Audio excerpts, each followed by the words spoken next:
اور اس نے وہ چیز حرام طریقے سے یوز کرنے کی کوشش کی یا لینے کی کوشش کی تو اللہ نے وہ چیز اس سے دور کر دی.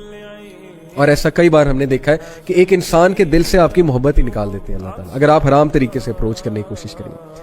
شیطان آپ کو جو ہے وہ سیدھی سی بات ہے ڈیسیو کرتا رہے گا کہ نہیں محبت ہے, اور ایٹ دی اینڈ جب وہ کوئی گناہ کرا لے گا پھر دونوں کو وہ ایسا پٹ آف کرے گا ایک دوسرے سے, ایسی نفرت بھرے گا کہ دونوں ایک دوسرے سے جان چھڑانے کی بس کوشش کریں گے اور ڈیمیج وہ ہو چکے ہیں. سو اس لیے یہ ایڈوائس کہ تقدیر پہ بلیف, فرم بلیف کہ جس نے ملنا ہے اس نے ملنا ہے, میں حرام سے لینے کی کوشش نہ کروں, صبر کروں, اور ڈیفرڈ گریٹیفائڈ پیٹرن, میں اپنی گریٹیفیکیشنز کو ڈیفر کروں صبر کر کے. پھر ڈیفرینشیٹنگ بٹوین لسٹ اینڈ لو, جو میں نے آپ کو ڈیفینیشن بتائی اسلامک لو کی, مودہ, رحمہ اور سکون, اس کے مطابق ایک بندے کو دیکھیں, سلیکٹ کریں اور نکاح کی طرف جائیں, اور صرف پلیجر پرنسپل کو فالو نہ کریں, لسٹ کو فالو نہ کریں. اور یہ جو سائیکالوجسٹ ہے جس کی میں نے آپ کو ڈیفینیشن بتائی کہ کمٹمنٹ اور کمپینین شپ کیا ہوتی ہے, اس کے مطابق دیکھیں. زندگی کے مقصد کو ریوائز کرتے رہیں کہ آپ کا زندگی کا مقصد اتنا چھوٹا نہیں ہے کہ آپ نے کسی کو پسند کرنا ہے اور پھر اس کے ہاتھوں ذلیل ہونا ہے, یا آپ نے کسی کو پسند کرنا ہے اور پھر ہارٹ بریک ہونا ہے. اتنا چھوٹے مقصد کے لیے آپ زندگی میں نہیں آئے ہیں, دنیا میں نہیں آئے ہیں, آپ کا بہت بڑا مقصد ہے, اس مقصد کو ریوائز کرتے جائیں.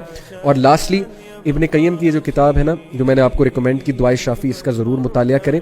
اپنے آپ کو محفوظ رکھیں, حفاظت کریں. بردر سسٹرز پلیز, آپ پہ بہت ذمہ داریاں ہیں, آپ لوگ نے بہت بڑے بڑے کام کرنے ہیں, ان چیزوں سے اپنے آپ کو نکالیں. کوئی پسند آ جاتا ہے, فالو دا اسلامک روٹ, پسند کرنا کسی کو غلط بات نہیں ہے, لیکن اچھی بیسس پہ پسند کریں, غلط بیسس پہ پسند نہ کریں.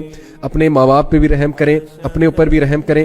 اگر آپ سنسیئرلی کسی کو چاہتے ہیں تو پھر نہ اس کو ڈیمیج کریں نہ اپنے آپ کو ڈیمیج کریں, حلال کی طرف جائیں. اللہ سے دعا کریں کہ وہ شخص یا وہ جن سے بھی آپ کو محبت ہے خاتون, وہ آپ کو مل جائیں, آپ کی شادی ہو جائے, اور اگر نہیں ہے تو پھر اللہ تعالیٰ اس سے بہتر کرے گا. بہادر بنے, زندگی کا بہت بڑا مقصد ہے. زندگی میں آپ صرف یہ رونے پیٹنے نہیں آئے ہیں ایک انسان کے پیچھے. اللہ نے چاہا تو اللہ تعالیٰ آپ کو بہت بہتر دے گا انشاءاللہ تعالیٰ. اپنا خیال رکھیں, دین کا نالج حاصل کرتے رہیں.